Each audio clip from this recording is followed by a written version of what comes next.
When we reflect upon the limits of man, we find that every soul is haunted by the knowledge of its own cage, bound by flesh and shackled by thought.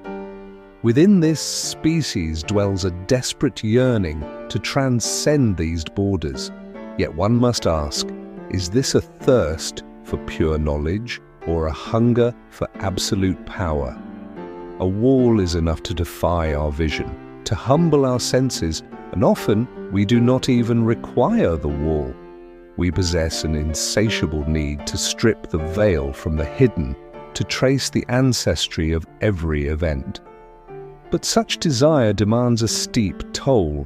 It may cast the entire species into the abyss of error for ages. Perhaps in itself, this is not ruin. Yet when the very architecture of human thought is molded by this deception, then the trouble gathers like magma beneath a mountain, destined to erupt when the world least expects it. To fathom the marrow of a thing is to let our dreams sculpt the perception of it. Perhaps this is the secret pulse of propaganda, its power to bloom in the imagination, turning fleeting fancies into iron convictions. Our limitations narrow our horizons, leaving us starving for clarity. It seems our mental faculties possess but a flicker of energy to plumb the depths of any truth. We drift through time, constructing fragile scenarios from the ruins of memory. Are these tales our own, or ghosts whispered from afar? It matters little. The mind teems with images, and upon these shadows we stake our certainty. We must remember the justice of man is carved from a simple equation, the fear that what befalls another might one day find us.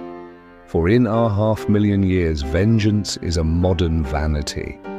Since we first huddled in great tribes, hierarchy followed, and where there is hierarchy, there is a lie. Necessity becomes its shadow, trust a desperate ransom. We hold not to the truth of a thing, but to a fevered conviction.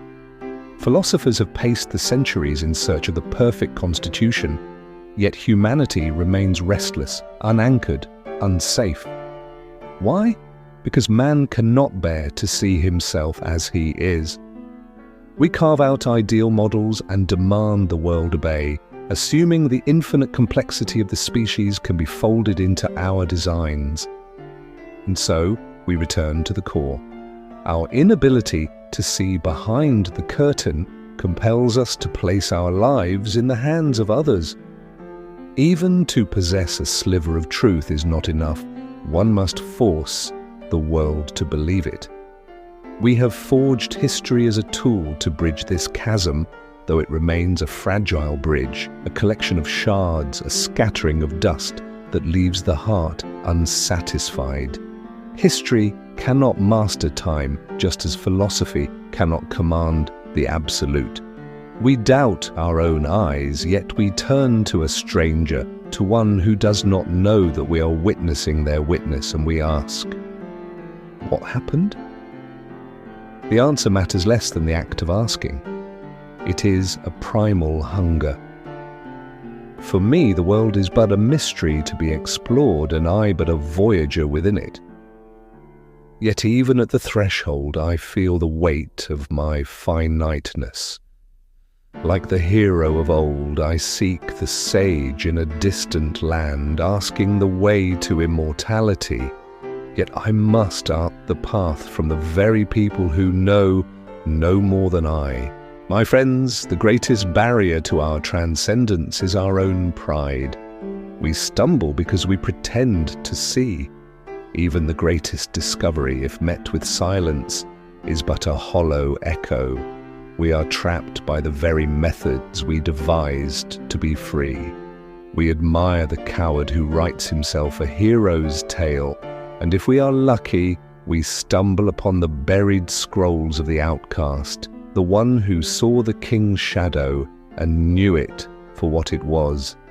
Then we are lost in the dilemma once more. Did the outcast speak the truth, or was he merely an enemy of the crown? We find no certainty, only the necessity of faith, and we follow the crowd, abandoning the truth for the comfort of the consensus. Beneath the earth lie the silenced geniuses and the grand deceivers alike. Our species has spent its dawn eroding the trust that binds it, and from this friction, our deepest agonies are born.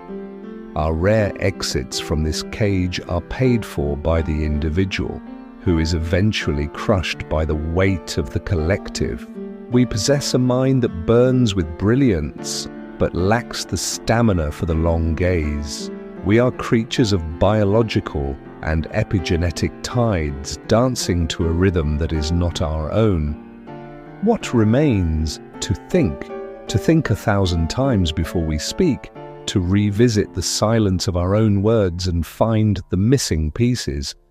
We are limited, yes, but we might, at least, learn to be less absurd. We are a messy, monstrous tangle of flesh and consciousness, living in the myth of our own design. We are Oedipus, blinding ourselves when the truth becomes unbearable. But the monster in us will not fade, it waits for the famine, for the day our illusions wither. And when that time comes, we must not recoil from our fragility.